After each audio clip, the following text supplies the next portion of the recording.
चाहे अब पलट के देखब ना,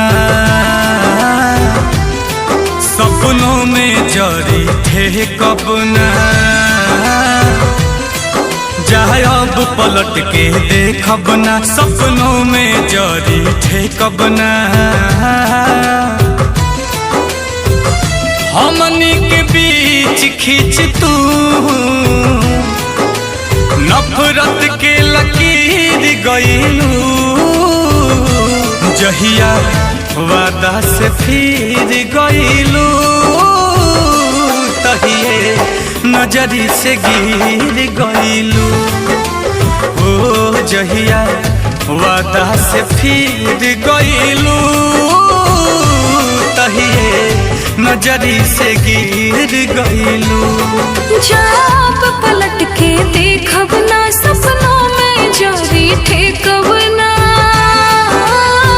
कईनी इंतजार हम तू दूसर राह से गुजर गईला, जहिया बात से मुकर गईला, तही छित से उतार गईला, जहिया बात से मुकर गईला,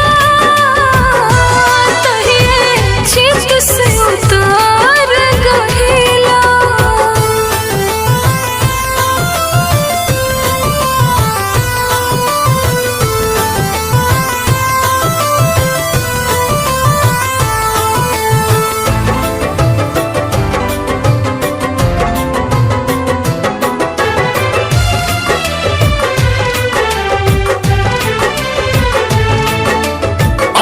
प्यार मोहब्बत से डरता ना हमारा बा, सब लोग बुरा लगे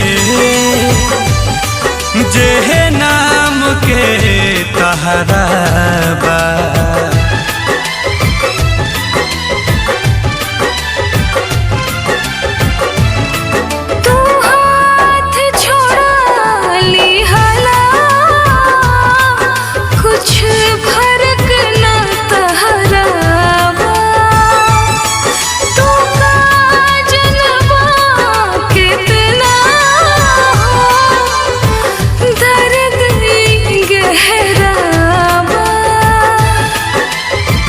सुर बनल जाता घाव देख के गंभीर गईलू, जहिया वादा से फिर गईलू, तहिए नजरी से गिर गईलू। हाँ जहिया बात से मुकर गईला, तही चित से उतार गईला।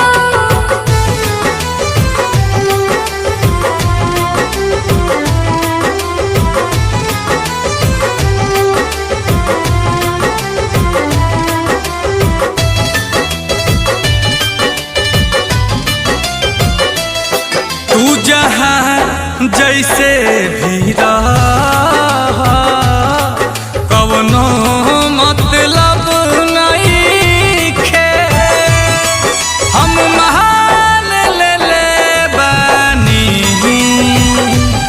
केहू हमारा ला अब नहीं खे।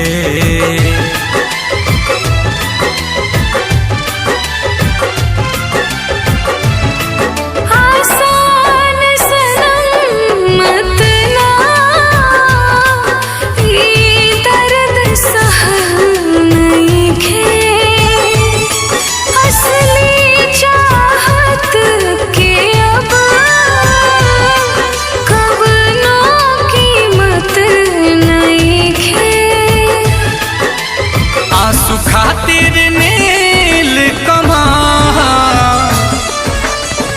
कर जबे के चीर गईलू,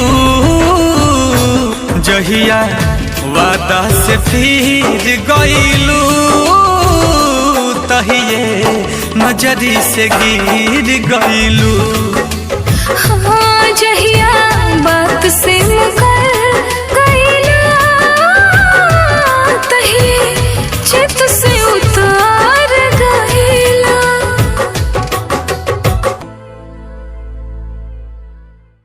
जहिया वादा से फिर गईलू तहिए नजरी से गिर गई।